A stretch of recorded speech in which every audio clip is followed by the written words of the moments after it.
في شي فاضي لازم يتعبى، انه انا خلص معي حدا. لهيك اخترتي يكون في حدا بحياتك؟ اوكي. وينه هالحدا اليوم؟ عاي حي يرزق.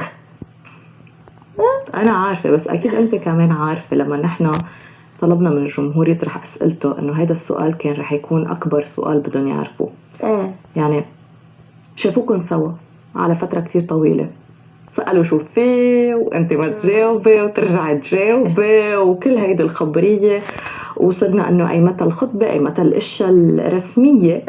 وصلنا لهون وهلا فجاه بطل في فولو، انحذفت الفيديوهات، انحذفت الصور. انا ما بدي ادخل بخصوصيتك، بس هيدول الامور هول الاشياء واضحه. يعني لو هي بدها تضل خصوصيه يمكن ما كانت انشالت الفولو، عرفتي؟ ما كان انعمل اشياء بتدل على هذا الموضوع، صح ولا لا؟ شو اللي خلاك توصلي لهون بيسان؟ فيني اقول ما كان في نصيب. يعني ما اكيد فيك تقولي ما كان في نصيب، ما كان في نصيب. كله بيتلخص بما كان في نصيب. exactly. يعني هو ما كان في نصيب، و يعني هديك الفترة كانت عن جد فترة حلوة كتير.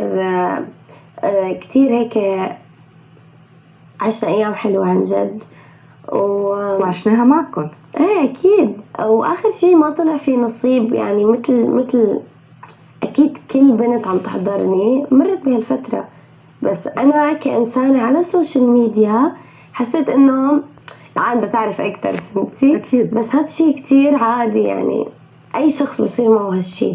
طبعا مش كل العلاقات بتتكلل بالآخر بالزواج أو بتوصل للنتيجة يمكن اللي الشخصين كان بدهم يوصلوا لها.